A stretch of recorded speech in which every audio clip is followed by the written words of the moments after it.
Hello, St. Andrews, and welcome to this week's edition of Chancel Chat. It's Wednesday, the 14th of November, and I'm back just a couple of hours ago, back from the annual clergy conference sponsored by the Diocese of New Jersey.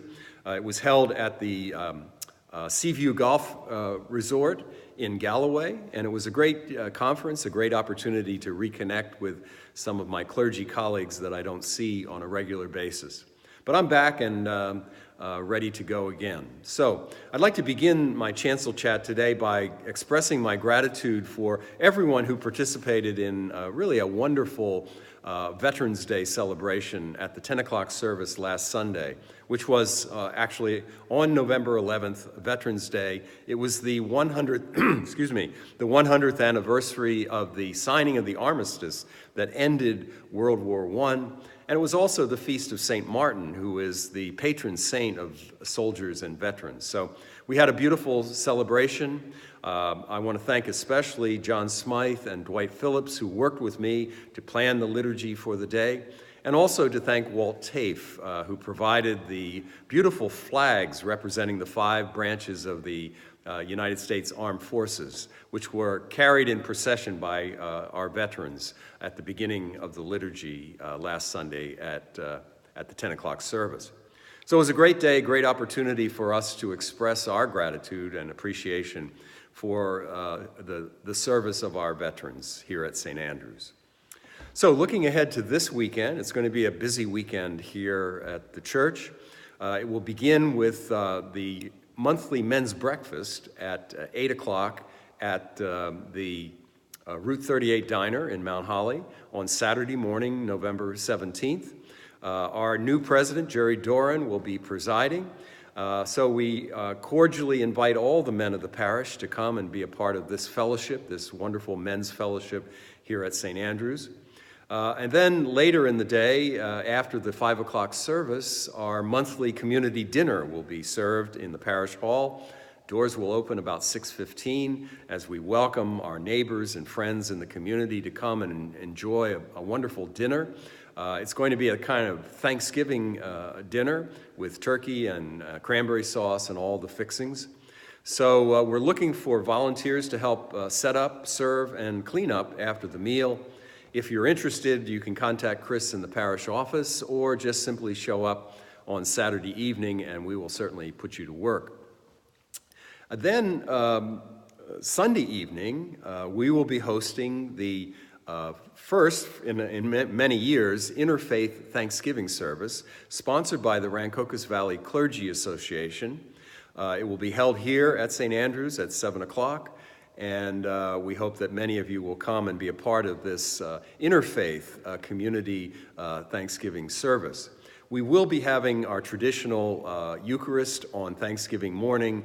It's going to be in the chapel this year at 9 o'clock.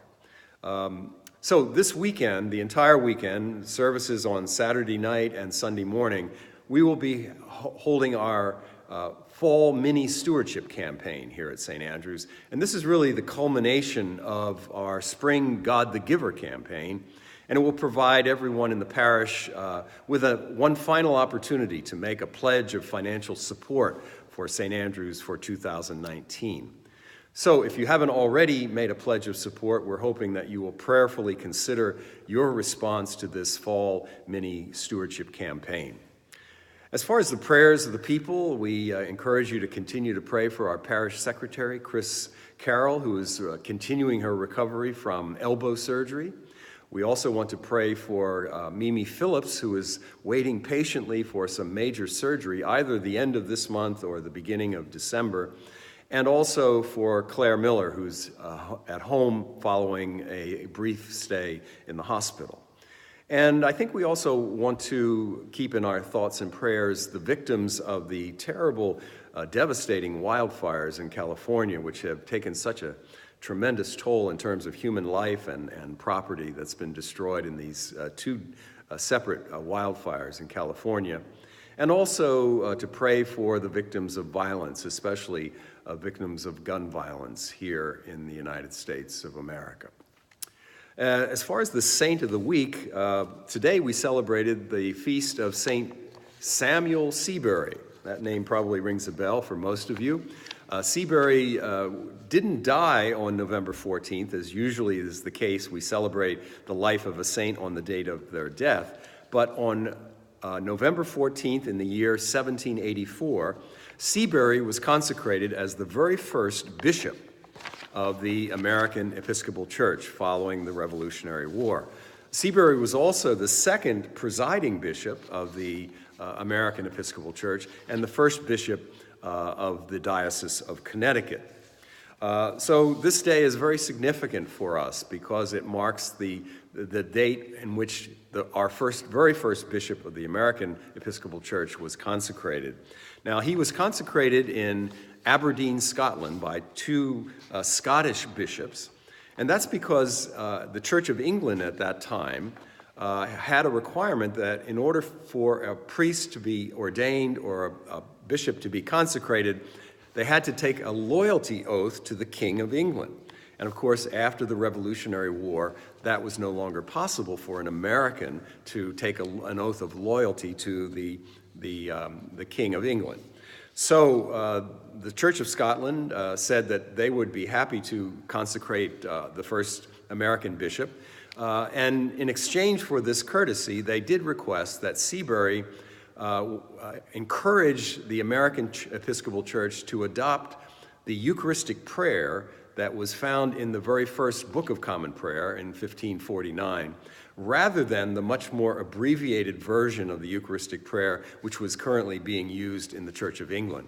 And so when Seabury returned after being consecrated, he agreed and he convinced the American Church to use the longer Scottish version of the Eucharistic prayer, which was originally in the 1549 Book of Common Prayer.